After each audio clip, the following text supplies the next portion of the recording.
मित्रांनो, मराठी कला विश्वात सध्या लग्नाचे वारे वाहताना दिसत आहे। अनेक सेलिब्रिटी आपल्या आवडत्या व्यक्तीसोबत लग्न बंधनात अडकत आहे। आता नुकताच एका मराठी अभिनेत्रीने आपल्या लग्नाचे काही फोटो पोस्ट करत आनंदाची बातमी सर्वांना सांगितली आहे।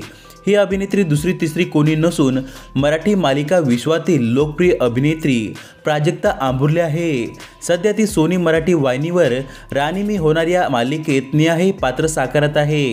प्राजक्ता आंबुर्लेने तिच्या लग्नात दागदागिने, हातात हिरवा चुडा आणि याच्याच बरोबर पिवळ्या रंगाची नऊवारी साडी परिधान केली होती। तिच्या जोडीदाराचं नाव सोप्रेश असून तो सेलिब्रिटी फोटोग्राफर म्हणून ओळखला जातो। मराठी मालिका विश्वातून प्राजक्ताच्या जवळच्या अशा बऱ्याच मैत्रिणी या जोडप्याच्या लग्नाला खास उपस्थिती लावली होती। प्राजक्ताने लग्नाचे फोटो पोस्ट करतात त्यांच्यावर शुभेच्छांचा वर्षाव करण्यात आला आहे। तर मित्रांनो, तुम्हाला प्राजक्ता आंबुर्ले ही अभिनेत्री आवडते का? आम्हाला कमेंट करून नक्की सांगा आणि चॅनलवर नवीन असाल तर चॅनलला नक्की सबस्क्राईब करा।